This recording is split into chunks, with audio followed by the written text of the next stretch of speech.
चलो बेटा, अब अपने को आगे पढ़ना है शेड्यूल 3। ठीक है, अपन ने क्या क्या पढ़ लिया अभी तक के। अपन ने सेक्शन 7(1) देखा। सेक्शन 7 सबसेक्शन 1, इसमें अपन ने क्या देखा कि सप्लाई क्या है, व्हाट इज सप्लाई। ठीक है, उसमें अपन ने देखा सप्लाई के डेफिनेशन में अपन ने देखा कि गुड्स और सर्विसेज क्या होते हैं। कंसिडरेशन का मतलब देखा, इन कोर्स और फर्दरेंस ऑफ बिजनेस का मतलब देखा। ठीक है, उसके बाद में अपन ने डबल ए में क्या देखा कि एक सोसाइटी और मेंबर है, तो सोसाइटी और मेंबर को दो अलग अलग पर्सन बोलेंगे, और सोसाइटी अगर मेंबर को या मेंबर अगर सोसाइटी को, दोनों में से कोई भी किसी को कोई भी सर्विसेज दे रहा होगा फॉर कंसिडरेशन, तो अपन मान लेंगे कि वो सप्लाई है। ठीक है, अपन उसके बाद में बी देखा, section number 1, section number 7 subsection 1 clause B. अपन ने देखा कि अगर कोई इंसान सर्विस इंपोर्ट कर रहा है, कोई भी सर्विसेज इंपोर्ट कर रहा है, ठीक है, सर्विसेज की बात हो रही है, सर्विसेज अगर इंपोर्ट कर रहा है इन कोर्स और फर्दरेंस ऑफ बिजनेस कर रहा है या नहीं कर रहा है, ठीक है, फॉर कंसिडरेशन अगर कर रहा है कोई भी सर्विसेज इंपोर्ट, तो अपन मान लेंगे कि वो सप्लाई ऑफ सॉरी वो सप्लाई के डेफिनेशन में आ जाएगा। ठीक है, उसके बाद में अपन ने शेड्यूल 1 देखा, ऐसे ट्रांजेक्शन जो अगर विदाउट कंसिडरेशन हुए होंगे लेकिन इन कोर्स और फर्दरेंस ऑफ बिजनेस में हुआ होगा। देखो, कोर्स और फर्दरेंस ऑफ बिजनेस होना जरूरी है, सिर्फ कंसिडरेशन की एक ही कंडीशन सेटिस्फाई नहीं होगी। कौन सी कंडीशन है? कंसिडरेशन वाली। ठीक है, तो शेड्यूल 1 में अगर आ रहे तो अपन मान लेंगे कि वो सप्लाई है। ठीक है, फिर अपन ने शेड्यूल 2 देखा। शेड्यूल 2 में क्या देखा कि कौन से ट्रांजेक्शन को अपन सप्लाई ऑफ गुड्स बोलेंगे और कौन से ट्रांजेक्शन को सप्लाई ऑफ सर्विसेज बोलेंगे। ठीक है, अभी अपन आगे देख रहे हैं शेड्यूल 3। शेड्यूल 3 में अपने को क्या देखना है बेटा कि क्या चीज सप्लाई नहीं है। ठीक है, ऐसे कुछ ट्रांजेक्शन है जिसके सारे के सारे अपने तीनों भी कंडीशन सेटिस्फाई हो रही होंगी, गुड्स और सर्विसेज वाली भी, कंसिडरेशन वाली भी, इन कोर्स और फर्दरेंस ऑफ बिजनेस वाली भी। सारी कंडीशन सेटिस्फाई हो रही होंगी, लेकिन फिर भी अपन उसको सप्लाई नहीं बोलेंगे क्योंकि वो शेड्यूल 3 में लिखा है। ठीक है, एक बार रीड कर लेते हैं। Not with standing anything content in subsection 1, subsection 1 में कुछ भी लिखा होगा तो भी नॉट विथ स्टैंडिंग मतलब सेक्शन नंबर 1 का इफेक्ट इस पे नहीं आएगा। सबसेक्शन 1 का activities and transactions specified in schedule 3 shall be treated neither as supply of goods nor as supply of services। ठीक है, शेड्यूल 3 में कुछ ऐसे ट्रांजेक्शन लिखे हुए, उसको ना अपन सप्लाई ऑफ गुड्स बोलेंगे ना सप्लाई ऑफ सर्विसेज बोलेंगे। ठीक है, अभी क्या ट्रांजेक्शन लिखे हुए, आ जाओ।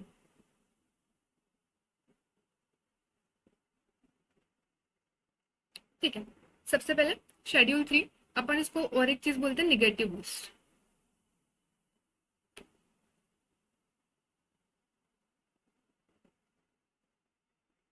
ठीक है, निगेटिव लिस्ट सबसे फर्स्ट है पैरा 1 में लिखा हुआ है एम्प्लॉयर एम्प्लॉइज के बीच में जो रिलेशनशिप है।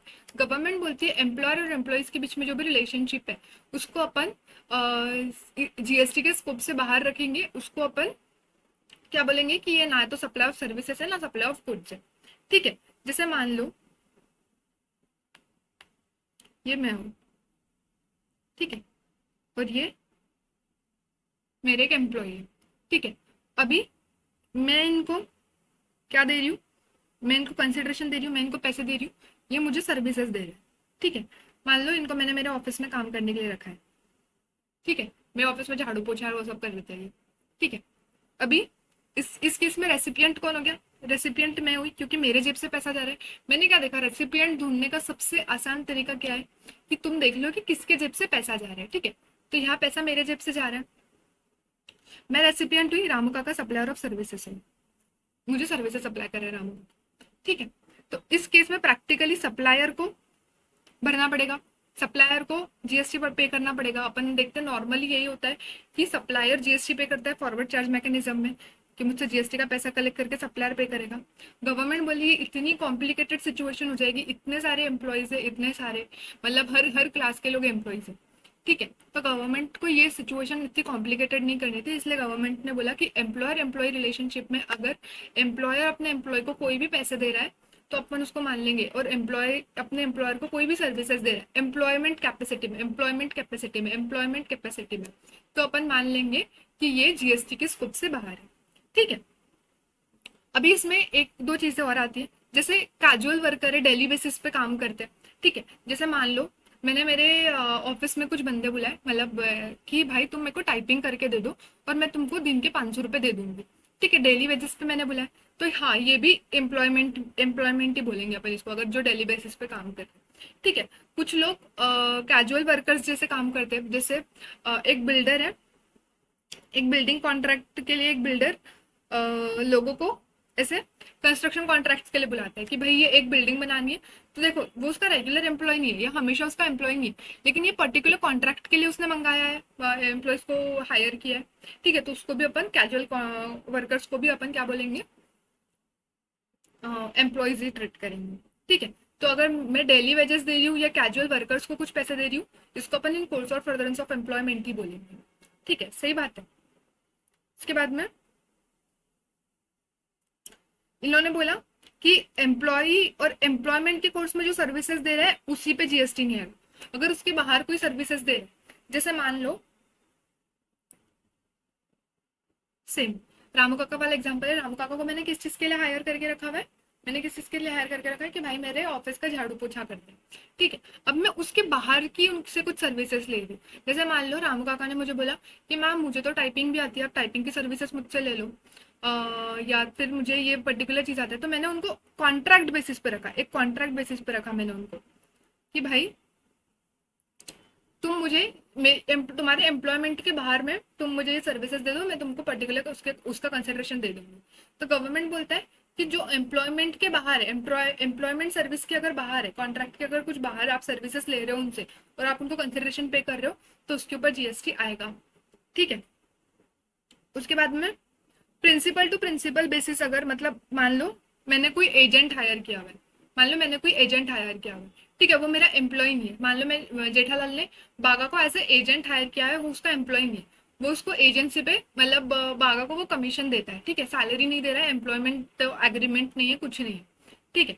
ऐसे केस में क्या होता है कि अगर किसी को मतलब प्रिंसिपल टू प्रिंसिपल बेसिस पे अगर काम करवा रहे हैं without any contract, employment contract, तो वो एम्प्लॉय वो इन कोर्स और फर्दरेंस ऑफ एम्प्लॉयमेंट नहीं बोलेंगे और उस पर जीएसटी आएगा, ठीक है।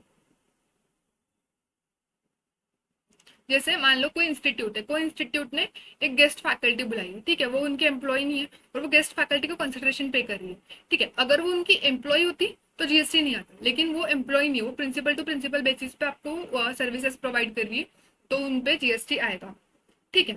अभी मान लो आपका एम्प्लॉय है जो काफी साल से आपके पास काम कर रहा है, ठीक है, अब एम्प्लॉय बोलता है कि साहब आप तो मेरी सैलरी बढ़ा नहीं रहे हो, मैं तो जा रहा हूँ आपके कॉम्पिटिटर के पास में, मैं जाकर उसका काम संभालूंगा। आपने बोला नहीं नहीं ऐसा मत कर, मान मेरी बात, तेरे को जाना है छोड़ के तू जा, पर ये ले 10 लाख रुपए, तो 2 साल उसको ज्वाइन मत करना, ठीक है, ये ले तेरी 2 साल की सैलरी और तो 2 साल के लिए उसको ज्वाइन मत करना, ठीक है। अभी ये केस में क्या वो आपका एम्प्लॉय है? नहीं। नॉन कम्पीट फी अगर आप किसी को दे रहे हो तो वो इन कोर्स और फर्दरेंस ऑफ एम्प्लॉयमेंट नहीं बोला है, can not be consider as can not be consider for providing services in course of employment, ठीक है, नॉट ज्वाइनिंग कम्पीटिंग बिजनेस, ठीक है। अभी इसमें एक और चीज आती,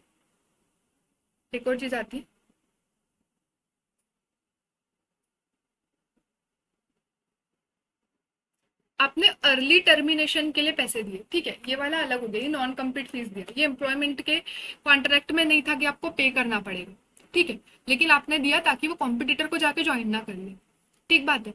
लेकिन हाँ, तो अगर आप आपके एम्प्लॉय को ऐसी सर्विस ऐसी कोई कॉम्पेंसेशन दे रहे, क्यों कॉम्पेंसेशन दे रहे, देखो आपका ना 3 साल का कॉन्ट्रैक्ट था, मान लो आपके कोई एम्प्लॉय है और 2 साल बाद में आपको लगा यार ये एम्प्लॉय ना इतना काम का नहीं है, मैं इसको हटा के किसी और को हायर कर लूंगी, ठीक है, लेकिन आप जब आप एम्प्लॉय को बोलने के कि भाई हम तेरे को हटा चुके हैं, तेरे बदले हम किसी और को हायर करेंगे, तो एम्प्लॉय क्या बोला, आप मुझे ऐसे नहीं हटा सकते, ठीक है, आपने मेरे साथ में 3 साल का कॉन्ट्रैक्ट किया, आप मेरे को पहले 3 साल का कॉन्ट्रैक्ट कंप्लीट करने दो, फिर आपको हटाना है तो हटा दो। तो आपने क्या बोला, भाई ये ले तू अर्ली टर्मिनेशन के लिए तू पैसे रख ले और तू यहाँ से जा भाई, टाटा बाय बाय हो जाए यहाँ से तू। तो आपने अगर अर्ली टर्मिनेशन के लिए पैसे दिए, तो आपने जब उसको पैसे दिए तब वो आपका एम्प्लॉय था, पैसे देने के बाद में उसने छोड़ दिया, वो तब आपका एम्प्लॉय नहीं था, ठीक है, और ये आपकी कॉन्ट्रेक्चुअल लाइबिलिटी भी थी, एम्प्लॉयमेंट एग्रीमेंट में ऐसा लिखा हुआ था कि आप अर्ली टर्मिनेट करने के लिए उसको पैसे देंगे, इसीलिए ये इन कोर्स और फर्दरेंस ऑफ एम्प्लॉयमेंट बोला जाएगा और इस पर कोई जीएसटी नहीं आएगा, सही बात है, ठीक है। और एक चीज है, अपन ने ऊपर पढ़ा था कि एम्प्लॉयर एम्प्लॉय को अगर कोई भी गिफ्ट दे रहा है, अगर वो कोई फाइनेंशियल ईयर में 50,000 से ऊपर जा रहे हैं, ठीक है, अगर 50,000 से ऊपर जा रहे हैं तो पूरे पे जीएसटी आ जाएगा, ये अपन ने ऑलरेडी देख रखा है, ठीक है। अभी अब मैंने आपको उस टाइम पे ही बोला था कि उसमें परक्यूजिट इंक्लूड नहीं होंगे, मतलब इन कोर्स और फर्दरेंस ऑफ एम्प्लॉयमेंट अगर एम्प्लॉयर एम्प्लॉय को कुछ भी दे रहा है, ठीक है, उसके कॉन्ट्रैक्ट में लिखा है कि भाई उसको घर मिलेगा रेंट फ्री, ठीक है, वो इंक्लूड नहीं होगा 50,000 रुपए में। उसमें लिखा है कि भाई उसको आप मेड एक हाउस हेल्प दोगे, वो भी उसके पैसे इंक्लूड नहीं होंगे। आपने बोला है कि आप उसको खाना दोगे एक टाइम का, उसके पैसे इंक्लूड नहीं होंगे। जो भी एम्प्लॉयमेंट कॉन्ट्रैक्ट में परक्यूजिट उसके लिए लिखे हुए है वो आप नहीं होगे। उसका रीजन यही है कि एम्प्लॉयर एम्प्लॉय रिलेशनशिप या एम्प्लॉयमेंट सर्विस जीएसटी के बाहर है। ठीक है, समझ गया, एकदम इजी है। आगे बढ़ते हैं। ठीक है, अगर कोर्ट और ट्रिब्यूनल कोई सर्विसेज दे रहे हैं अपनी, अगर कोर्ट और ट्रिब्यूनल कोई सर्विसेज दे रहे हैं उसके लिए पैसे चार्ज कर रहे हैं, तो वो भी जीएसटी के एम्बिट से बाहर है। ठीक है, उसके बाद में कोई अपना एमपी मेंबर ऑफ पार्लियामेंट है, मेंबर ऑफ स्टेट लेजिस्लेचर है, या पंचायत का मेंबर है, या म्यूनसिपलिटी का मेंबर है, या अदर लोकल अथॉरिटी का मेंबर है। ठीक है, वो कोई भी फंक्शंस परफॉर्म कर रहे हैं उनके पर्टिकुलर मतलब इसमें क्या बोलते हैं उसको, उनका काम है वो करना, एमपी एमएलए, वो लोग कोई भी फंक्शंस परफॉर्म कर रहे हैं। देखो, duties perform by any person hold any post in pursuance of the provision of constitution in that capacity. ठीक है, ये कोई भी पर्सन जो कॉन्स्टिट्यूशन ने कॉन्स्टिट्यूशन का एक पोस्ट होल्ड करते हैं और वो उस कैपेसिटी में अपनी सर्विसेज दे रहा है, जैसे एमपी एमएलए भी अपनी कैपेसिटी में अपनी सर्विसेज दे रहे हैं, तो मतलब कोई एमपी एमपी की कैपेसिटी में उसकी सर्विसेज दे रहा है या एमएलए एमएलए की कैपेसिटी में उसकी सर्विसेज दे रहा है, तो वो सब जीएसटी के बाहर है, गवर्नमेंट उनको पैसे पे करती है। ठीक है, तो बेटा आप बोलोगे मैम ये तो एम्प्लॉयर एम्प्लॉय में आ गया ना, नहीं बेटा, एमपी एमएलए ये लोग गवर्नमेंट के एम्प्लॉयज नहीं। ठीक है, इसलिए इनको अलग से लिखा गया। ठीक है, जैसे यहाँ पे लिखा है president of India, vice president, prime minister, governor, ये सब लोग भी एम्प्लॉयज नहीं है गवर्नमेंट के, लेकिन इनको गवर्नमेंट जो भी पैसे दे रही है, ये लोग अपनी सर्विसेज प्रोवाइड कर रहे हैं गवर्नमेंट को, तो ये सब कुछ जीएसटी के बाहर है। ठीक है, यहाँ पे लिखा हुआ है speaker of Lok Sabha, chief election commissioner, सब यहाँ पे लिखा हुआ है।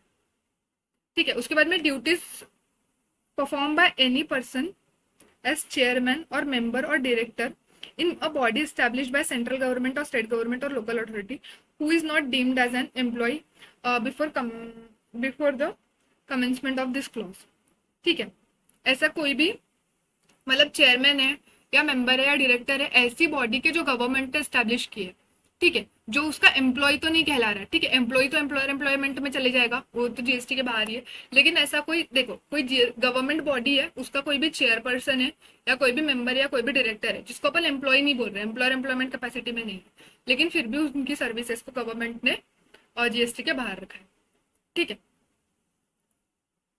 उसके बाद में services of funeral burial, crematorium, mortuary including transportation of disease. ठीक है, मरते मरते जो भी सर्विसेज कोई पर्सन ले रहा है, हो सकता है जलाने की हो, दफनाने की हो या ट्रांसपोर्ट करने की हो, ठीक है, वो सारी सर्विसेज जीएसटी के बाहर है। ठीक है, मरते मरते गवर्नमेंट कोई जीएसटी वसूलना नहीं चाहती आपसे। ठीक है, उसके बाद में very important very important very important, एकदम ध्यान से सुनो मेरी बात। अपना अपना अब सप्लाई का आपको बहुत सारी चीजें क्लियर हो जाएंगी। ये लैंड वाला अपना वो एग्जाम्पल में एक ही बाकी था ना, अभी शेड्यूल 3 में गवर्नमेंट ने बोला सेल ऑफ लैंड और sale of building, sale of land और सेल ऑफ बिल्डिंग, ये दोनों ना तो गुड्स है ना सर्विसेज है गवर्नमेंट के हिसाब से। ठीक है, क्योंकि ये शेड्यूल 3 में दिए गए। लेकिन लेकिन लेकिन मैंने आपको शेड्यूल 2 में बताया था कि अगर आप कोई बिल्डिंग का कंसिडरेशन रिसीव कर रहे हो, कंसिडरेशन कब रिसीव कर रहे हो, कोई भी अमाउंट कितना भी परसेंट कंसिडरेशन हो सकता, भले 1 रुपया क्या ना हो, 10 रुपया क्या ना हो, ठीक है, अगर आप रिसीव कर रहे हो बिफोर इश्योंस ऑफ कंप्लीशन सर्टिफिकेट या फर्स्ट ऑक्यूपेशन, इन दोनों के पहले अगर आप कोई भी पैसा रिसीव कर रहे हो कोई भी बिल्डिंग के लिए, तो अपन उसको पूरे के पूरे बिल्डिंग को सप्लाई ऑफ सर्विसेज मानेंगे। अपन मानेंगे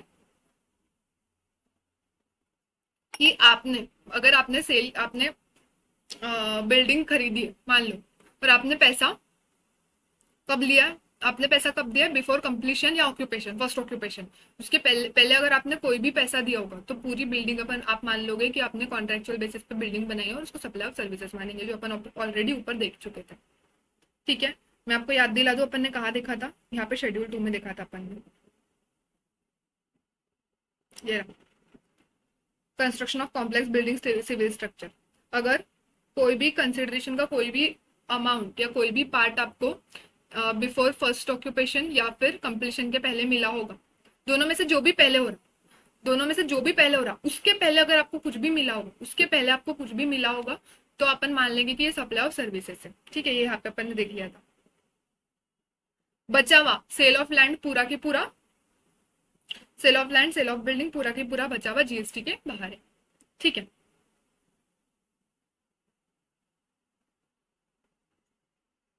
ठीक है। Specified actionable claim, actionable claim goods के डेफिनेशन में आते अपन ने देख चुके थे।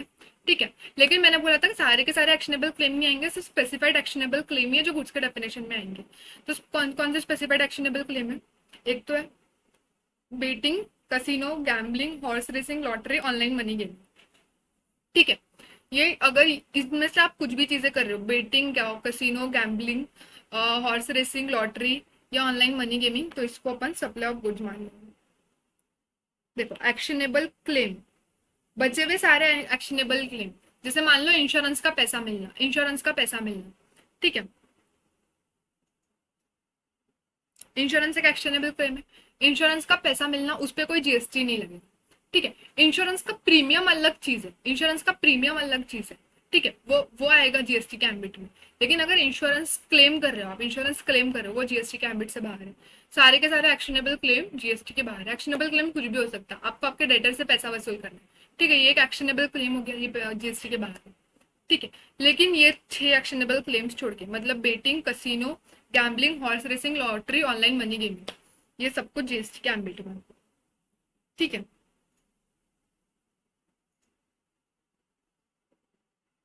ठीक है। उसके अलावा देखो एक्शनेबल क्लेम के एग्जांपल दिए हुए, recovery of insurance money, claim for arrears of rent और फ्यूचर रेंट्स, जो भी है, unsecure loan, unsecure debentures, bill of exchange, promissory note, bank guarantee, fix deposit, right to benefit of contract.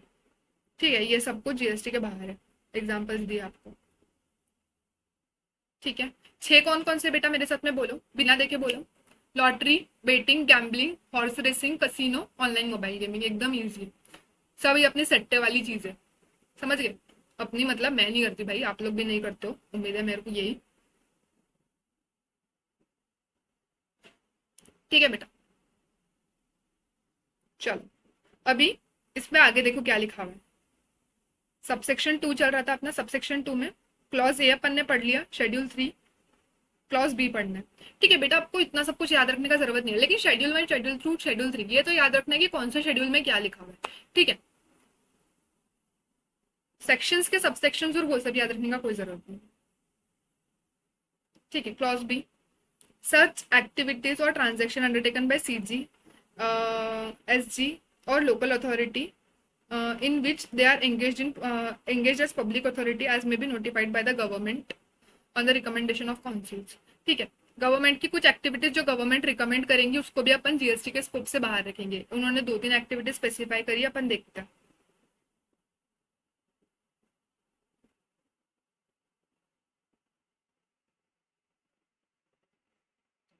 ठीक है, ये फर्स्ट है, activities in relation to panchayat municipality function services by way of activity in relation to function interested to a panchayat. Panchayat को जो functions दिए हुए, पंचायत को जो फंक्शंस दिए हुए बहुत सारे हो सकते हैं, सिटी क्लीनिंग का हो सकता है, ड्रेनेज का हो सकता है, वाटर, इलेक्ट्रिसिटी, बहुत सारे फंक्शंस हो सकते हैं। ठीक है, under article 243G of constitution और municipality under article 243W of constitution treated as neither supply of services of goods not services. ठीक है, पंचायत और म्यूनसिपलिटी अपने दायरे में रहकर कुछ भी काम कर रही है तो उसको अपन जीएसटी के एम्बिट से बाहर रखेंगे। ठीक है, पंचायत ऐसी कोई सर्विसेज दे रही है तो। उसके बाद में grant of alcoholic liquor licence, ये भी गवर्नमेंट, मतलब अगर आपको लिकर शॉप खोलनी है तो गवर्नमेंट से आपको लाइसेंस लेना पड़ेगा। ठीक है, तो वो भी, वो लाइसेंस के लिए जो भी फीस आप दोगे, वो लाइसेंस के लिए जो भी फीस आप दोगे गवर्नमेंट को, वो भी अपने जीएसटी के स्कोप से बाहर है। ठीक है, ठीक है बेटा, एकदम इजी है, हो गया अपना। कुछ सर्क्यूलर्स पढ़ने अपने को,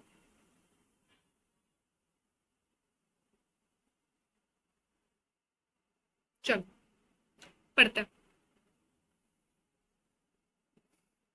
इजी लग रहा है ना बेटा चैप्टर? देखो एकदम अपन ने स्मूथली पूरा चैप्टर कंप्लीट होने में अपना थोड़ा सा ही बचा है। May be 30 minutes last complete हो जाएगा अपना चैप्टर। ठीक है। Circular, interstate movement of various mode of conveyance, interstate movement of various mode of conveyance between distinct person. याद करो बेटा, डिस्टिंक्ट पर्सन के बारे में मैंने क्या बोला था। अगर कोई भी बिजनेस असेट, अगर कोई भी बिजनेस असेट हो सकता है स्टॉक या कुछ भी, अगर वो डिस्टिंक्ट पर्सन के बीच में मूव हो रहा है, अपन डिस्टिंक्ट पर्सन किसको बोलेंगे? 1 2। एक ये स्टेट में महाराष्ट्र, एक राजस्थान, ये स्टेट में, दो स्टेट में डिस्टिंक्ट पर्सन है मान लो, इनके दो अलग अलग रजिस्ट्रेशन लिए हुए। अब इनके बीच में अगर कोई भी सामान इधर उधर ट्रांसफर हो रहा होगा, कोई भी स्टॉक हो रहा होगा, कोई भी बिजनेस असेट हो रहा होगा, तो गवर्नमेंट क्या बोलती है? भाई तुम एक काम करो, तुम एक काम करो, तुम डिस्टिंक्ट पर्सन के बीच में जो भी हो रहा है उसको सप्लाई मानो, ठीक है, और सप्लाई के हिसाब से जीएसटी भरो जिसने ट्रांसफर किया हो, ठीक है। लेकिन गवर्नमेंट ने बोला देखो ये सामान है मेरा, मान लो ये मेरा ट्रक है, ये मेरा ट्रक है। अब मेरा ट्रक मेरे महाराष्ट्र वाले यूनिट से राजस्थान वाले यूनिट पे स्टॉक लेके जा रहे हैं। ट्रक भी मेरा बिजनेस असेट है बेटा, ठीक है, ट्रक भी मेरा है, बिजनेस असेट है, और ये स्टॉक भी मेरा है, ये महाराष्ट्र से राजस्थान जा रहा है, ठीक है। अभी गवर्नमेंट के रूल्स के हिसाब से क्या है कि आपके जो भी बिजनेस असेट है, जो भी स्टॉक है, अगर आपका कुछ भी जा रहा होगा एक स्टेट से दूसरे स्टेट, तो अपन उसको सप्लाई मान लो। तो क्या बेटा ये ट्रक को भी मैं सप्लाई मान लूं? क्या ट्रक को भी मैं सप्लाई मान लूं? अभी यही यही करते रहो क्या? मैं ट्रक गया है तो वापस भी आएगा, यही करते रहो, ट्रक का जीएसटी भेजू वापस लू, जीएसटी भेजू वापस लू, आईटीसी क्लेम करो, यही करती रहो? नहीं बेटा, ऐसा नहीं होता। गवर्नमेंट ने क्या बोला कि आप सिर्फ इसके जो स्टॉक्स है ना, इसमें जो स्टॉक है ट्रक के अंदर, बस उसको सप्लाई मानो, ट्रक को सप्लाई मत मानो, ठीक है। इधर लिखा हुआ है ट्रेन, बसेस, ट्रक्स, ट्रैकर। सिर्फ ट्रक की बात नहीं हो रही बेटा, काय में भी अगर सामान दे रहा हो, आप अंबानी हो, आप एयरक्राफ्ट से भेज रहे हो, आप वेसल से भेज रहे हो, कंटेनर से भेज रहे हो, कोई भी इससे भेज रहे हो, तो आप आप जो कन्वेंस से भेज रहे हो, जो मोड ऑफ कन्वेंस से भेज रहे हो आप, उसको अपन सप्लाई नहीं मानेंगे, सिर्फ स्टॉक को मानेंगे, ठीक है। अब इसके अंदर बेटा कुछ स्पेयर पार्ट्स पड़े हैं मेरे, ठीक है, ट्रक ऐसा अकेला तो नहीं जाएगा, उसमें स्पेयर पार्ट्स और सब कुछ पड़ा है, ठीक है, वो भी जाता है वापस आता है, ठीक है, तो उस सब को भी अपन सप्लाई नहीं मानते। Except in case where moment of such moment is for further supply of the same conveyance shall be treated as। हाँ, ठीक है। अभी सुनो मेरी बात, अभी मेरा बिजनेस ही ये है कि मैं ट्रक सेल करती हूँ, मान लो मैं मारुति कंपनी हूँ। बोलोगे मैम आप कौन से एग्जांपल ले रहे हो, गई कंपनी तो, ठीक है बेटा कोई और ले लो, किया, न्यू कंपनी, मान लो मैं किया कंपनी हूँ। किया कंपनी का एक शोरूम है महाराष्ट्र में और दूसरा शोरूम है राजस्थान में, ठीक है। अब राजस्थान शोरूम को किया कंपनी की ये चाहिए, यहाँ से एक कार उधर चाहिए ताकि उधर सप्लाई कर पाए जहाँ राजस्थान में उसका शॉर्टेज है मान लो, ठीक है। तो महाराष्ट्र ने अगर ऐसा कोई ट्रांसपोर्ट करने के लिए, मतलब अब तो ट्रांसपोर्ट ये कार ही हो रही ना, अब तो ट्रांसपोर्ट ये कार ही हो रही, ठीक है, इसमें का कोई सामान ट्रांसपोर्ट नहीं करना है, अब तो कार को ही ट्रांसपोर्ट करना है, तो इस केस में महाराष्ट्र से राजस्थान में सप्लाई मान लेंगे।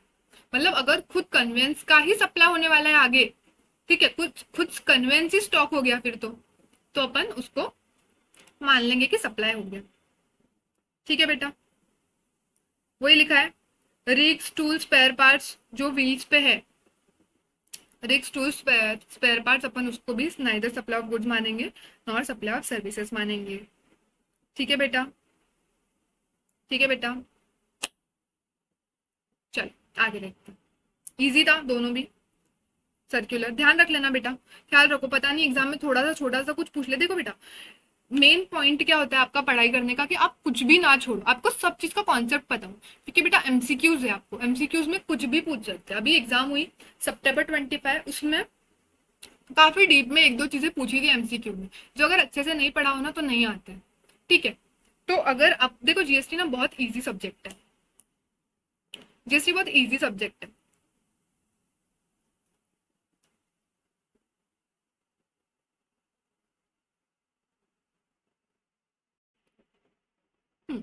तो बेटा अपन आगे पढ़ने वाले हैं, अपना सेक्शन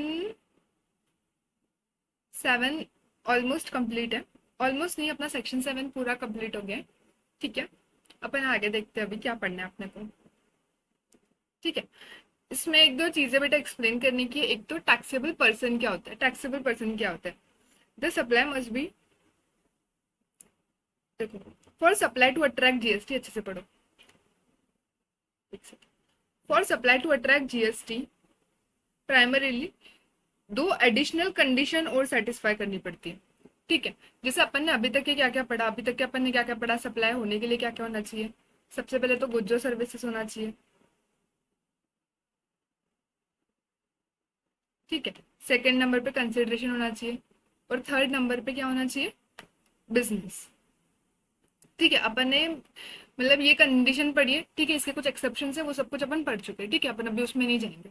लेकिन अभी गवर्नमेंट क्या बोल रही है, या एक्ट क्या बोल रहा है, अपना लॉ क्या बोल रहा है कि और दो कंडीशंस आपको सेटिस्फाई करनी पड़ेगी अगर आपको जीएसटी अट्रैक्ट करना है, तो अट्रैक्ट करवाना है तो, या ट्रांजैक्शन पे जीएसटी तभी लगेगा तब, और जब और दो कंडीशन सप्लाई क्या बोलते हैं सेटिस्फाई होगी।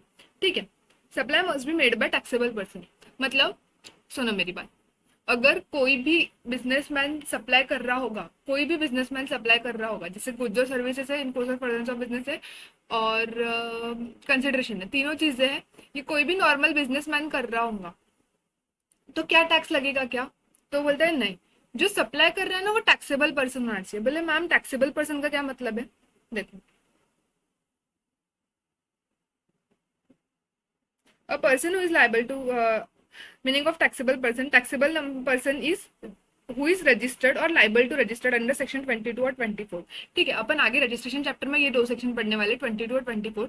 ठीक है, 22 मतलब अपना वो उस पर लिमिट आ जाती है 40 लाख 20 लाख कि ये लिमिट क्रॉस होने के पर हर किसी को रजिस्ट्रेशन लेना जरूरी है।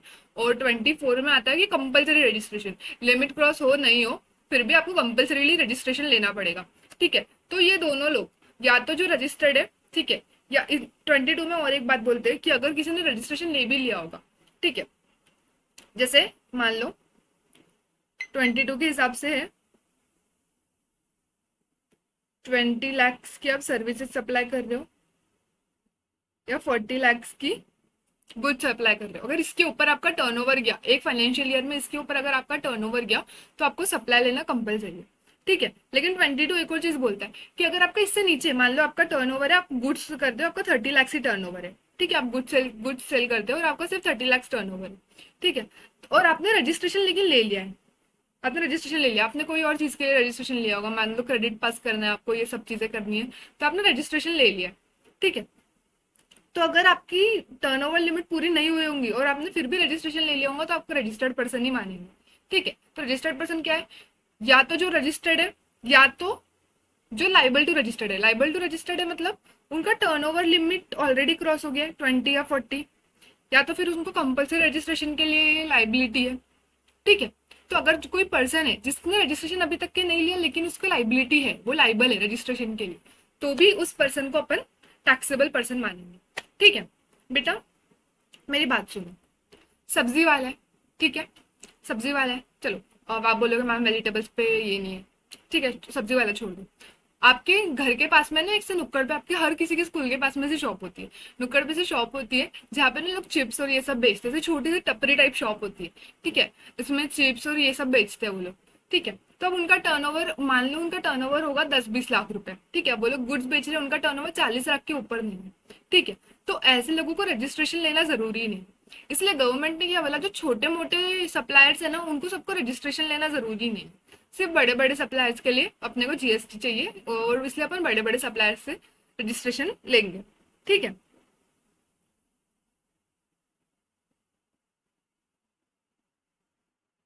उसके बाद में, और जो सप्लाई कर रहे हैं ना वो भी चीज टैक्सेबल होनी चाहिए। देखो क्या बोल रही हूँ मैं, टैक्सेबल होनी चाहिए का क्या मतलब है, for supply to attract GST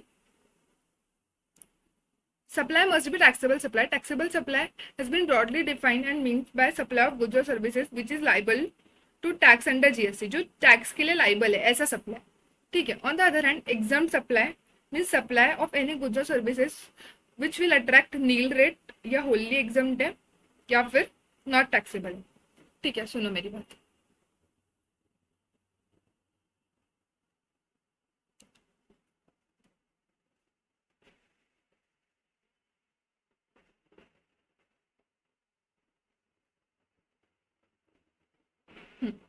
मान लो आप सप्लाई कर रहे हो,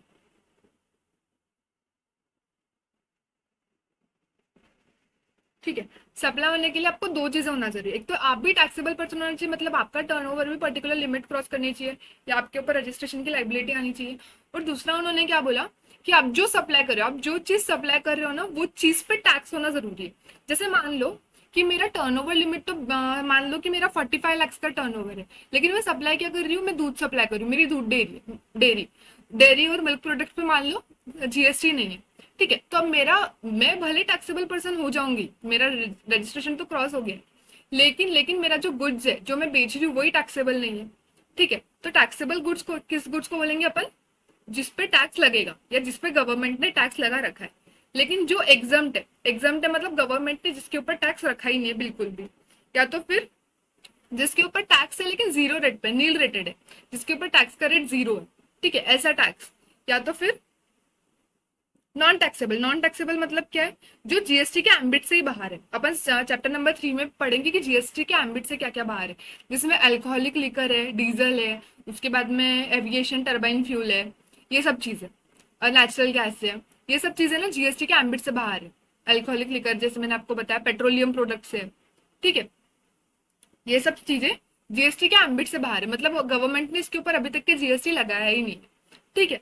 तो इसीलिए अगर आप इनमें से किसी चीज पे डील कर रहे हो, जैसे मान लो मेरा पेट्रोल पंप है, मैं पेट्रोल और डीजल बेचती हूँ मेरे पेट्रोल पंप पे, ठीक है, मान लो मेरा टर्नओवर है 2 करोड़ रुपए, ठीक है, अभी वो गुड्स हो गया, वो तो मैं बेचती हूँ, दो मतलब गुड्स है, पेट्रोलियम डीजल और पेट्रोल, मेरा टर्नओवर भी क्रॉस हो गया, बिजनेस भी है, कंसिडरेशन भी है, सब कुछ है, लेकिन मेरा प्रोडक्ट ही टैक्सेबल नहीं है बेटा, क्योंकि मैं नॉन टैक्सेबल गुड्स बेच रही हूँ, ठीक है। या तो मैं एग्जाम गुड्स बेच रही हूँ, या तो नॉन टैक्सेबल, या तो नील रेटेड। नील रेटेड मतलब जिसपे जो टैक्सेबल है लेकिन गवर्नमेंट ने ना उस पर रेट जीरो कर दी, ठीक है, गवर्नमेंट ने बोला कि हमको इस पे टैक्स नहीं चाहिए भाई, हम इस पे रेट जीरो रखते हैं, ठीक है, समझ आया। तो सप्लाई होंगे होगा तो भी टैक्स उन्हीं चीज पे, दो कंडीशन होना जरूरी है। टैक्स कौन लगाएगा, देखो, सप्लायर टैक्सेबल होना जरूरी है, रेसिपिएंट टैक्सेबल हो या ना हो, ठीक है।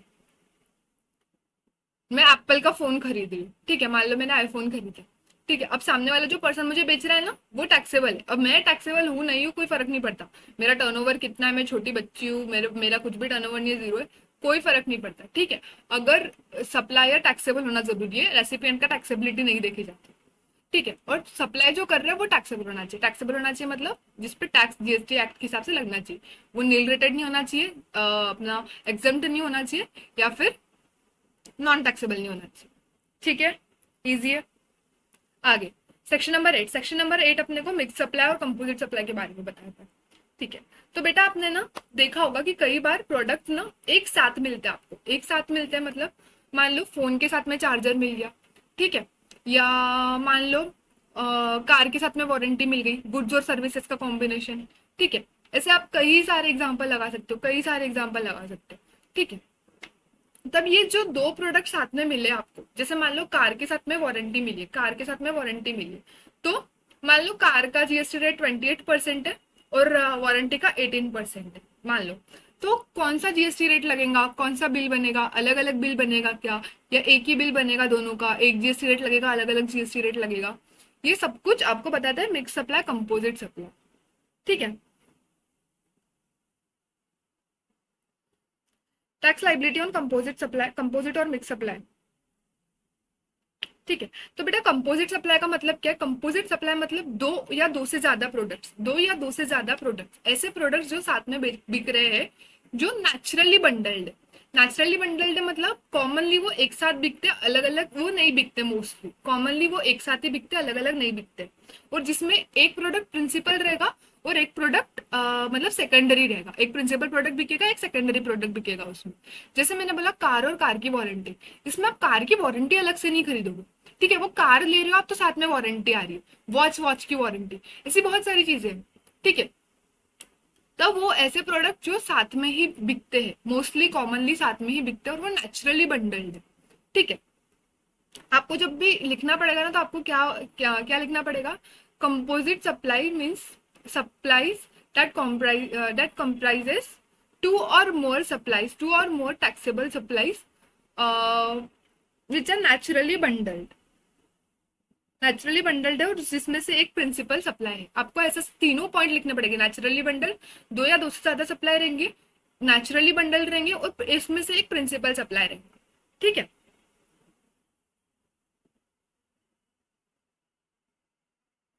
प्रिंसिपल सप्लाई में supply of goods service which composites predominant element, मतलब प्रीडोमिनेंटली आप वही खरीदने गए थे, उसके साथ में ये चीज मिली है, ऐसा।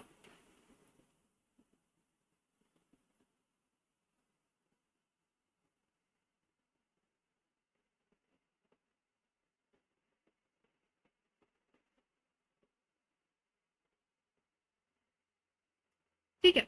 अभी आप बोलोगे मैम ये प्री डिटरमाइंड नेचुरली बंडल्ड है, ये अपने लोग कैसे डिसाइड करेंगे कि कोई चीज नेचुरली बंडल्ड है या नहीं बंडल्ड है?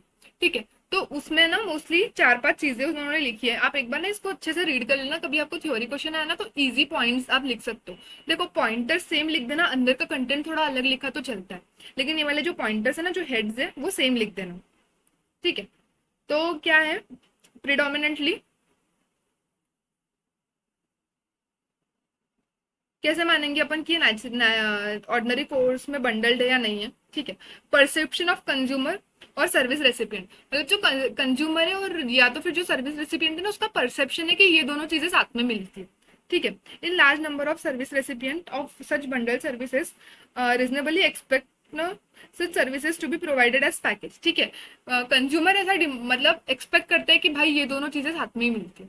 ठीक है। जैसे मैं एक एग्जाम्पल देती हूँ आपको, मान लो आप ना टूथपेस्ट खरीदने गए, टूथपेस्ट टूथपेस्ट टूथपेस्ट, उसके ऊपर टूथब्रश फ्री आ गया, उसके ऊपर टूथब्रश फ्री आ गया, मान लो। ठीक है।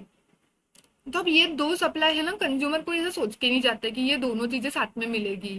ठीक है। नॉर्मली ऐसा परसेप्शन नहीं, जैसा परसेप्शन कार और कार की वारंटी के लिए। ठीक है। या ऐसे आप कोई भी ब्रांडेड चीज खरीदते हो उसके साथ में उसकी वारंटी के लिए, इलेक्ट्रॉनिक्स आप जो भी खरीदते हो। ठीक है।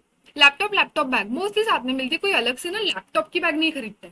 ठीक है। जैसे मान लो मेरे पास में डेल का लैपटॉप है, तो मेरे को डेल की बैग अपने आप मिल गई थी उसके साथ में। ठीक है। मैं अलग से जब जाऊंगी ना, मैं कोई और बैग खरीदूंगी, जैसे डेल की बैग खरीद के नहीं लाऊंगी मैं। सही बात है। लैपटॉप लैपटॉप बैग ये कॉमनली साथ में बिकती है चीजें। सही बात है। तो कंज्यूमर का परसेप्शन ऐसा है कि ये चीजें साथ में मिलेगी। ठीक है। The nature of various services in bundle of service will is also be determined whether services bundled in ordinary course of business. If the nature of business is such that one of the services is main service and other service combined with service are in nature of incidental और ancillary services. जैसे example देती हूँ मैं, hotel. ठीक है। Hotel में भी मतलब ऐसे नेचर ऑफ सर्विस कैसी है होटल में, सपोज आप कहीं पे स्टे करने गए एक रात के लिए। ठीक है। मोस्टली ब्रेकफास्ट कॉम्प्लीमेंट्री रहता है आपको, कि मॉर्निंग का ब्रेकफास्ट कॉम्प्लीमेंट्री मोस्टली रेस्टोरेंट में होता है। ठीक है। अभी उनका सर्विस का इंडस्ट्री नेचर ही वैसा है। ठीक है। कि आपको ब्रेकफास्ट या फिर रूम सर्विस हो गया या फिर हाउस कीपिंग हो गया उसके साथ में, या आपको साथ में एज बंडल्ड सर्विस ही मिलता है। ठीक है। नेचर ऑफ सर्विस ही वैसा है, जैसे आपने कोई रूम रेंट पे लिया, होटल रेंट पे लिया, आपका हाउस कीपिंग की सर्विस कॉम्प्लीमेंट्री मिल गई। सही बात है। तो बिजनेस का नेचर वैसा है, समझ गया? पहला क्या पढ़ा अपन ने, परसेप्शन है कंज्यूमर का, दूसरा है बिजनेस का नेचर वैसा है, तीसरा क्या है, देयर इज सिंगल प्राइस और consumer pays the same amount no matter how much of the package they actually receive और यूज। ठीक है। उसके लिए एक ही प्राइस पे होती है, कंज्यूमर एक प्राइस पे करता है। जैसे मैंने लैपटॉप लिया, लैपटॉप मैंने 70,000 रुपये पे कर दिए, लैपटॉप और लैपटॉप की बैग के लिए दोनों के लिए सेम ही प्राइस मैंने पे करा। ठीक है। वो एडवर्टाइज होता है साथ में। ठीक है। कार प्लस वारंटी एडवर्टाइज हो रही है कि इतने साल की वारंटी आपको ये कार के साथ मिलेगी, साथ साथ में एडवर्टाइज हो रहे हैं। ठीक है। Different elements are not available separately, हो सकता है कभी कभी उसके एलिमेंट्स अलग अलग अवेलेबल नहीं। जैसे पहले फोन आते थे ना, फोन के साथ में उनकी बैटरीज रहती थी, मतलब अब तो नहीं आते, पहले फोन जो आते थे उसमें अलग से बैटरी आती थी। ठीक है। तो वो दो अलग अलग प्रोडक्ट्स हो गए पूरे, मोबाइल फोन और वो बैटरी जो अलग से निकल जाती है। ठीक है। अब अलग अलग ना ढूंढना बहुत मुश्किल रहता था, वो फोन या अलग से वो बैटरी ढूंढना बहुत मुश्किल रहता था। ठीक है।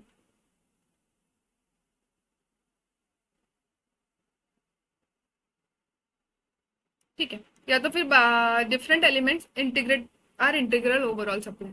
ठीक है। अभी कंपोजिट सप्लाई की टैक्सेबिलिटी कैसे निकालते हैं? कंपोजिट सप्लाई में अगर कोई भी सप्लाई कंपोजिट है तो अपन देखेंगे कि उसमें प्रीडोमिनेंट या प्रिंसिपल एलिमेंट कौन सा है, और प्रिंसिपल एलिमेंट का रेट पूरे इस पर लग जाएगा। जैसे जैसे मान लो मैंने लैपटॉप खरीदा, लैपटॉप बैग खरीदा, लैपटॉप पे रेट मान लो 12% है, बैग पे रेट मान लो 28% है, फिर भी सब पे रेट मेरा 12% ही लगेगा।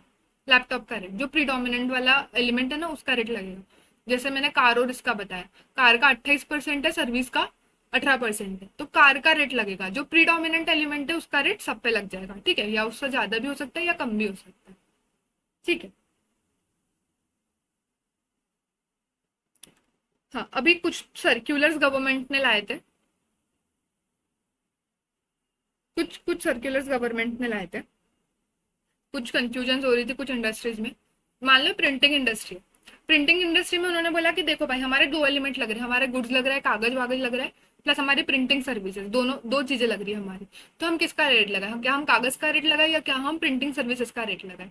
ठीक है, तो गवर्नमेंट ने बोला पूछो प्रीडोमिनेंट क्या है, दोनों में से प्रीडोमिनेंट क्या है, क्या कागज प्रीडोमिनेंट है या प्रिंटिंग प्रीडोमिनेंट है। तो इंडस्ट्री ने पूछा ये कैसे डिसाइड करे। तो मान लो जया महेश्वरी मैम की बुक है जो प्रिंट होने गई है। ठीक है, प्रिंट होने गई है, पेजेस पे प्रिंट हो रही है। ठीक है, अभी वो बुक में प्रीडोमिनेंट एलिमेंट क्या है, मेरा कंटेंट। मेरे कंटेंट के पैसे दोगे या वो बुक के पेजेस के पैसे दोगे, पेजेस तो आप कहीं से भी ला लोगे। ठीक है, आप पैसे दोगे तो मेरे बुक के पैसे दोगे, सही बात है। तो प्रीडोमिनेंट एलिमेंट है मेरा कंटेंट, तो इसलिए प्रिंटिंग सप्लाई प्रिंसिपल सप्लाई होगी।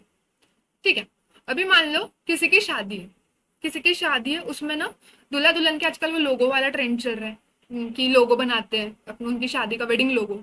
ठीक है, तो अभी किसी की शादी है, उन्होंने क्या किया, टिश्यू पेपर पे उनके वेडिंग लोगो उन्होंने छपवा लिए। ठीक है, उनके वेडिंग लोगो उन्होंने छपवा लिए। और टिश्यू पेपर का प्राइस वो लोगो से इतना डिफर होता नहीं। टिश्यू पेपर का प्राइस डिफर कैसे होगा, उसके टिश्यू पेपर की कॉस्ट क्वालिटी से। अच्छी क्वालिटी का 5 रुपए का आएगा, नहीं तो 2 रुपए का भी टिश्यू पेपर आ जाएगा, सही बात है। तो उस लोगो से इतना बड़ा फर्क नहीं पड़ा। सेम इन्वलप, मैंने इन्वलप छपा, इन्वलप पे मेरा नाम लिखवाया भाई। ठीक है, इन्वलप की कॉस्ट क्या है, अगर इन्वलप में अच्छी क्वालिटी का लूंगी तो उसकी प्राइस वैसे ही बढ़ेगी। ठीक है, वो नाम लिखने नहीं लिखने से इतना बड़ा फर्क नहीं पड़ेगा। ठीक है, वो नाम के थोड़ा एक्स्ट्रा वो चार्ज कर लेगा, लेकिन प्रीडोमिनेंट एलिमेंट क्या है, वो गुड्स है। ठीक है, तो इस केस में क्या होगा, जहाँ पे गुड्स प्रिडोमिनेंट है उधर अपन सप्लाई ऑफ गुड्स बोलेंगे और वो वाला गुड्स का रेट लगाएंगे। जिधर जैसे मतलब किसी फेमस, सपोज मान लो योगा टीचर ने एक बुक छापी है, योगा मतलब yoga how to do yoga, yoga for beginners, ऐसी कोई बुक उन्होंने प्रिंट करवाई है। ठीक है, अभी ये बुक उन्होंने प्रिंट करवाई है, उनका कंटेंट इंपॉर्टेंट है, उसमें उनका कंटेंट इंपॉर्टेंट है, पेजेस इंपॉर्टेंट नहीं है।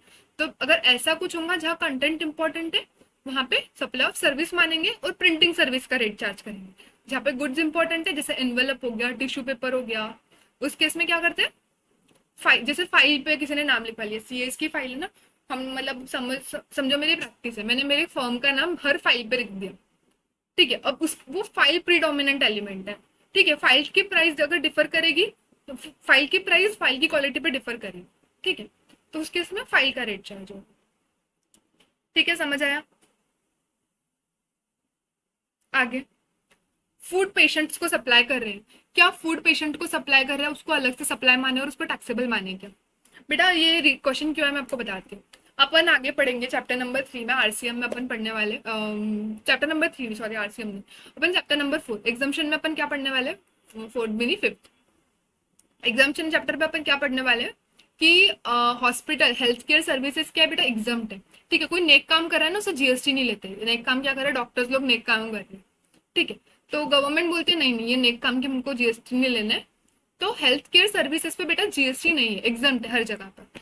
तो क्वेश्चन ये आया कि जो हॉस्पिटल में पेशेंट्स को फूड दे रहे, हॉस्पिटल में पेशेंट को फूड दे रहे, क्या वो फूड अपन लोग उस पे टैक्स लगाए क्या, वो फूड तो टैक्सेबल है ऑब्वियसली, खाना सप्लाई करना टैक्सेबल है, मान लो सप्लाई ऑफ सर्विस है वो। ठीक है, तो क्या उसको हम लोग टैक्सेबल बोलेंगे। तो गवर्नमेंट ने बोला बेटा तुम पेशेंट हो तभी हॉस्पिटल का खाना खाओगे। ठीक है, तुम स्पेशली जाकर तो हॉस्पिटल, मतलब हॉस्पिटल कोई ताज होटल थोड़ी है ना कि तुम स्पेशली जाकर हॉस्पिटल में खाना खाओगे, सही बात है। अगर तुम वहां पे बीमार हो तभी तुम वो खाने वाली सर्विस भी मिल रही है, मतलब ये दोनों सर्विस उसमें तुम्हारा बीमा, मतलब तुम्हारा हॉस्पिटल हेल्थ केयर सर्विसेज में वो सर्विसेज कंपोजिट सर्विस मानी जाएगी जो तुमको फूड सप्लाई हो रहे हैं। ठीक है, इसीलिए अगर वो एग्जाम्प्ट है तो ये भी एग्जाम्प्ट है। तुम्हारा हेल्थ केयर सर्विस एग्जाम्प्ट हो रहा है तो किसी को फूड सप्लाई कर रहे हो, तुमको फूड सप्लाई कर रहे हैं, तुम पेशेंट हो तुमको फूड सप्लाई कर रहे हैं ना, वो भी एग्जाम्प्ट रहे। ठीक है, लेकिन अगर तुम्हारे रिलेटिव्स आए हुए, मान लो तुम्हारे बहुत सारे 10 रिलेटिव्स आकर बैठ गए हॉस्पिटल में और 10 रिलेटिव्स ने हॉस्पिटल वाले को बोला हमारे लिए भी खाना लो, पेशेंट को दे रहे हो ना, हमारे लिए भी लो। अब जो पेशेंट को खाना नहीं दे रहे, अब ये लोग होटल टाइप बिहेव कर रहे हैं। ठीक है, होटल में नहीं आए वो लोग, हॉस्पिटल में खाना, हॉस्पिटल में सिर्फ पेशेंट्स के लिए खाना होना चाहिए। ठीक है, अब ये लोग होटल टाइप बिहेव कर रहे हैं। अब क्या होगा, अब इनको जो खाना मिल रहा है उस पर टैक्स लगेगा, उस पर जीएसटी लगेगा, क्योंकि इनको दूसरी हेल्थ केयर सर्विस नहीं दे रही है। हेल्थ केयर सर्विसेज के साथ में जो खाना दे रहा है वो कंपोजिट सप्लाई हो गया। सही बात है, इसलिए वो एग्जम्प्ट है।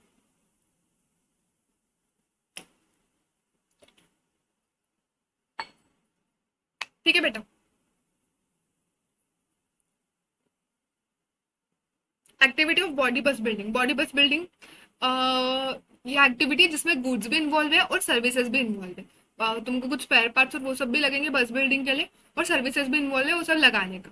ठीक है, तो उन्होंने बोला प्रिंसिपल सप्लाई सर्कमस्टांसिस पे देखेंगे कि प्रिंसिपल सप्लाई क्या है। मतलब अगर कोई बहुत मेजर पार्ट ही तुम्हारा खराब हो गया और वो तुम रिप्लेस कर रहे हो तो सप्लाई ऑफ गुड्स हो जाएगा, लेकिन तुम ओवरऑल रिपेयरिंग कर रहे हो और उसमें छोटे मोटे कोई पार्ट्स है तो तुम सप्लाई ऑफ सर्विस मान रहे हो। ठीक है, तो इस केस में क्या देखेंगे अपन, प्रिंसिपल प्रिडोमिनेंट एलिमेंट क्या है। Retreading of tyres, retreading of tyres क्या, मेरे पास में पुराना टायर था, मैं गई, मैंने बोला ये टायर को ठीक कर दो, बोले ठीक कैसे करेंगे, बोला रबर चढ़ा दो यार, रीट्रेडिंग कर दो उसको। बोला अच्छा।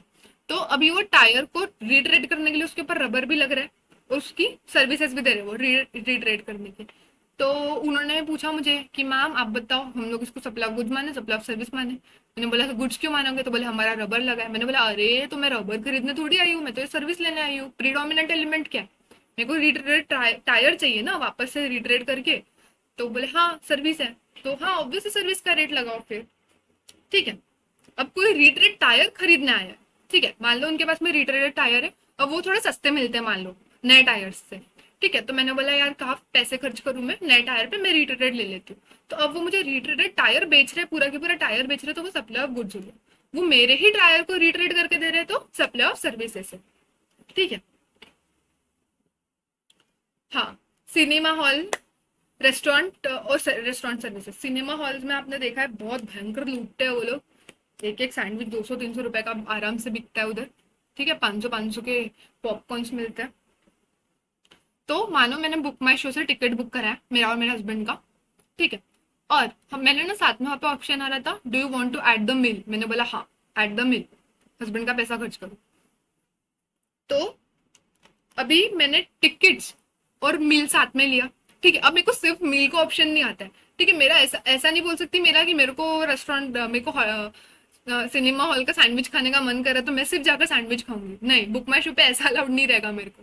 सही बात है, अगर मैं सिनेमा की टिकट लूंगी तो मेरे को ऑप्शन आएगा कि ठीक है तुमको मील ऐड करना है क्या। सही बात है, तो ये जो दोनों सर्विसेज है मैंने साथ में लिए, कंपोजिट सप्लाई मानेंगे। ठीक है, सॉरी मिक्स सप्लाई मानेंगे, मिक्स सप्लाई मानेंगे, कंपोजिट नहीं मानेंगे, प्रिंसिपल क्या हो गया इसमें।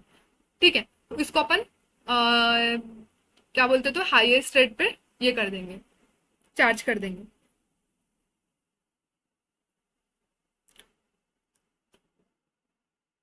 सो सॉरी कंपोजिट ही मानेंगे, कंपोजिट ही मानेंगे। अगर आप दो चीजें साथ में ले रहे हो, जैसे मान लो सिनेमा हॉल, और मैंने आपको अभी बोला अलग से नहीं मिलेगा मेरे को, अगर मेरे को कोई चीज अलग से नहीं मिल रही तो मिक्स सप्लाई कैसे होगी।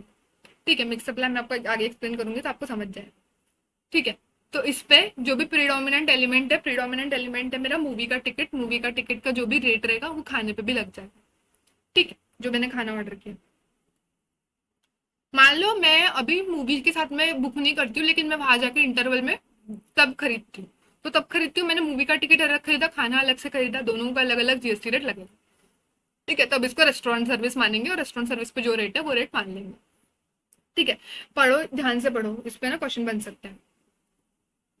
Eating joint is a wide term which includes refreshment or eating stalls, kiosk, counters or restaurant at the cinema hall. Cinema operator may run this refreshment eating stalls, ये खुद रन कर सकते हैं या third party को contract दे सकते हैं। ठीक है, उससे अपने कोई फर्क नहीं पड़ता कि खुद रन करे या थर्ड पार्टी को कॉन्ट्रैक्ट दे। ठीक है, फूड और beverages in cinema hall is taxable as restaurant services as long as food and beverages supplied as by way of as a part of services and supplied independent of the cinema exhibition services where sale of cinema tickets and supply of, देखो उन्होंने क्या बोला, अगर साथ में बेच रहे हैं आर बंडल्ड तो ये कंपोजिट सप्लाई। मैंने जैसे आपको अभी बोला, मैंने गलती से उसको मिक्स बोल दिया था, जैसे मैंने आपको अभी बोला कि मैं बुक माई शो पे गई, मैंने टिकट बुक किया और मैंने साथ में मैंने वहां पे ऐड कर दिया, टिकट के साथ में मैंने ऐड कर दिया कि मेरे को मील भी ऐड करना है करके। मैं अलग से वहां पे जाकर मील ऐड नहीं कर सकती बुक माई शो पे। सही बात है। तो मैंने टिकट्स के साथ में ही अगर कुछ लिया होगा तो उसको कंपोजिट मानेंगे और सिनेमा एग्जीबिशन का रेट लगा देंगे, एग्जीबिशन ऑफ सिनेमा का। ठीक है। लेकिन अगर मैंने अलग जाकर लिया, अगर सेपरेटली लिया तो उसको रेस्टोरेंट सर्विसेज ट्रीट करेंगे। ठीक है, ख्याल रखना, आपको पूछ सकते हैं, कहीं भी पूछ सकते हैं आपको कि रेस्टोरेंट कब ट्रीट करेंगे और कंपोजिट में कब ट्रीट करेंगे। तो रेस्टोरेंट जब ट्रीट करेंगे जब आप अलग से जाकर खा रहे हो, जैसे आप इंटरवल में उठे, आप चले गए पॉपकॉर्न लेने, पेप्सी लेने। ठीक है। लेकिन अगर आपने पहले से बुक करा लिया, टिकट्स के साथ में मील भी बुक करवा लिया, तो वो आपने अलग से नहीं लिया, वो आपने टिकट्स के साथ में अगर कुछ लिया है तो उसको अपन कंपोजिट मानेंगे। ठीक है। Mix supply. मिक्स सप्लाई, दो अनरिलेटेड आइटम्स, दो अनरिलेटेड इंडिविजुअल आइटम्स साथ में कंबाइन कर दिया और उसके लिए एक प्राइस चार्ज किया। सबसे इंपॉर्टेंट कीवर्ड ध्यान रखने के लिए कि सिंगल प्राइस चार्ज किया, सिंगल प्राइस चार्ज किया। जैसे मैं आपको दो एग्जांपल देती हूँ। मैंने एक बॉक्स लिया, ठीक है, मैंने एक बॉक्स लिया। अब बॉक्स में ना मैंने सपोज मैंने दिवाली हैम्पर लिया सब गिफ्ट करने के लिए। तो उसमें बहुत सारी चीजें, चॉकलेट्स आए, स्वीट्स आए, दिवाली के गिफ्ट्स आए, उसके बाद में दिवाली विशेष के लिए ग्रीटिंग कार्ड आया, उसके बाद में कुछ नमकीन के पैकेट आए, पटाखे आए, ऐसे सब चीजें उसमें मिक्स करके एक बॉक्स बनाया हुआ था। ऐसा पूरा प्रॉपर से बॉक्स पैक करे हुआ था, एक हैम्पर जैसा, पूरा उसको रिबन विबन बांध के। और ये हैम्पर का प्राइस था मान लो 2,000 रुपये। 2,000 रुपये का ये हैम्पर था पूरा के पूरा। ठीक है। अभी इसमें सब, अब एक ही सिंगल प्राइस दिया हुआ था 2,000 रुपये। मेरे को ऐसे अलग अलग कंटेंट के उसमें प्राइस नहीं पता थे कि फटाके इतने रुपए के, चॉकलेट्स इतने रुपए के, मेरे को अलग अलग से नहीं पता था। उन्होंने एक साथ में ही पूरा प्राइस लिखा हुआ था 2,000 रुपये। ठीक है। अब सबके जीएसटी रेट मान लो अलग अलग है, किसी का 5 है, किसी का 12 है, 18 है, 9 है, 12 है, 18 है, 28 है, अलग अलग रेट है मान लो जीएसटी का। लेकिन लेकिन अभी दो, ये सब अनरिलेटेड आइटम्स है जो अलग से बिक सकते हैं। मैं नेचुरली ऐसे एक्सपेक्ट नहीं करती हूँ कि मुझे ये सब साथ में मिलना चाहिए। तो ये मिक्स सप्लाई हो गया। जो अनरिलेटेड आइटम्स ऐसे क्लब करके बेचते हैं ना, एक साथ ऐसे हैम्पर बना बना के बेचते हैं, जो नेचुरली बंडल्ड नहीं है, नॉट नेचुरली बंडल्ड और इंडिपेंडेंट एक दूसरे से अकेले बिके जा सकते हैं और नेचुरली बंडल्ड नहीं है। ठीक है। और उसके लिए एक ही प्राइस चार्ज किया, सिंगल प्राइस चार्ज किया, तो इस पे सबसे हाईएस्ट रेट लगेगा। मान लो चॉकलेट्स का रेट है, चॉकलेट्स या स्वीट्स का रेट है मान लो 28%, तो पूरे 2,000 पे 28% लगेगा, चाहे बाकी इसका रेट 5%, 12% ही क्यों ना हो। ठीक है। सही बात है। अभी मैं दूसरा एग्जांपल लेती हूँ। मैं गई एक स्टोर पे गई मैंने स्टोर से सब चीजें ली, चॉकलेट्स लिए, स्वीट्स लिए, पटाखे लिए, गिफ्ट लिया एक दिवाली के लिए। ठीक है। सब चीजें ली, अलग अलग ली। ठीक है। सबके मैंने से प्राइस देख देख के एक एक एक एक एक एक एक एक मैंने मेरे बास्केट में डाला खरीदने के लिए। सबकी अलग अलग से प्राइस थी। वो साथ में वो लोग क्या करते, वो स्कैन करते प्रोडक्ट, उसका प्राइस आपको लिख के आ जाता बिल में। ठीक है। अब क्या सबके प्राइस अलग अलग से मेरे को पता है? ठीक है, इसके लिए एक सिंगल बिल चार्ज नहीं किया हुआ है। ठीक है, अलग अलग सबकी प्राइस है। तो अगर अलग अलग प्राइस है तो अलग अलग रेट लगेंगे जीएसटी के। ठीक है। आपने कभी डीमार्ट के बिल पे देखा है क्या कि पूरे बिल पे एक ही रेट? उसमें क्या रहता है, वैल्यू, सीजीएसटी, एसजीएसटी, ऐसे तीन कॉलम लगे हुए रहते हैं। ठीक है।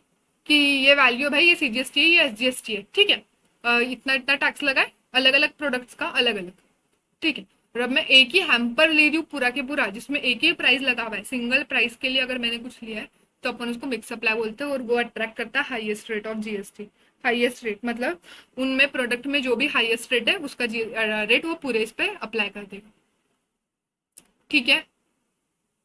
यहाँ पे हमारा चैप्टर 2 पूरा कंप्लीट होता है। आई होप आप सबको बहुत अच्छे समझ में आया होगा ये पूरा चैप्टर। मुझे पढ़ाने में बहुत मजा आया हो, आप लोग को भी पढ़ने में मेरे साथ में बहुत मजा आया होगा। इसके बाद में मैं इसका एक रिवीजन वीडियो बनाने वाली हूँ और क्वेश्चनर वीडियो बनाने वाली हूँ। So stay tuned, bye, good, see you.